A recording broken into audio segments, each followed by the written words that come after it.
విజయ్ పై నోరు పారేసుకున్న ఎమ్మెల్యే ముందస్తు bail petition తిరస్కరణ. ఎమ్మెల్యే అరెస్టుపై కనిమొళి ఆగ్రహం. వేడెక్కిన తమిళనాడు రాజకీయం. కఠిన సెక్షన్ల కింద కేసు నమోదు.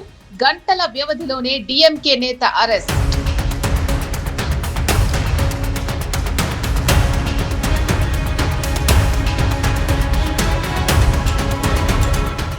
తమిళనాడు రాజకీయాల్లో తీవ్ర సంచలనం రేపుతూ అధికార డీఎంకే పార్టీకి చెందిన సీనియర్ ఎమ్మెల్యే మాజీ మంత్రి అనిత ఆర్ రాధాకృష్ణన్ను పోలీసులు అరెస్ట్ చేశారు. తమిళగ వెట్రి కళగం అధినేత రాష్ట్ర ముఖ్యమంత్రి విజయ్పై ఆయన చేసిన అనుచిత వ్యాఖ్యల కేసులో ఈ చర్యలు తీసుకున్నారు. ముందస్తు బెయిల్ కోసం ఎమ్మెల్యే దాఖలు చేసిన పిటిషన్ను మెడ్రాస్ హైకోర్టు తోసిపుచ్చడంతో పోలీసులు ఆయనను అదుపులోకి తీసుకున్నారు. గత నెల జూన్ 20న తమిళనాడు మాజీ ముఖ్యమంత్రి దివంగత నేత ఎం కరుణానిధి శత జయంతి ఉత్సవాల ముగింపు సందర్భంగా డీఎంకే ఒక బహిరంగ సభను నిర్వహించింది.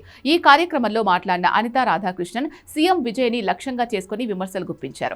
సినిమా పరిశ్రమ నుంచి విజయ్ రాజకీయ అరంగేట్రం చేయడాన్ని వ్యంగ్యంగా విమర్శిస్తూ ఒక నటి ప్రస్తావన తీసుకొచ్చి వ్యక్తిగత అభ్యంతరకర వ్యాఖ్యలు చేశారు.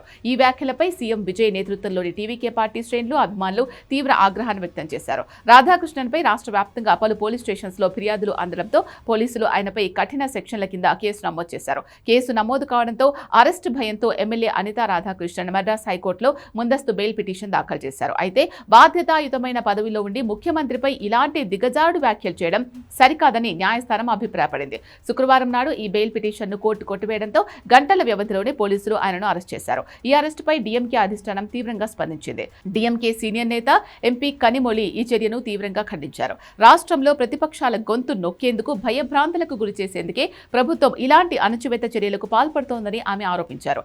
రాజకీయ విమర్శలను చట్టపరమైన అరెస్టులతో ఎదుర్కోవడం ప్రజాస్వామ్య విరుద్ధమని ఆమె పేర్కొన్నారు. ఇటీవలే రాజకీయాల్లోకి వచ్చి అనూహ్య విజయం సాధించి అధికార పీఠాన్ని దక్కించుకున్న విజయ్ పాత తరం రాజకీయ పార్టీల విమర్శలను ఏమాత్రం సహించేది లేదనే సంకేతాలను ఈ అరెస్టు ద్వారా పంపినట్లయింది. ఈ పరిణామంతో తమిళనాడులో డీఎంకే టీవీకే పార్టీల మధ్య రాజకీయ వైరం మరింత ముదిరింది.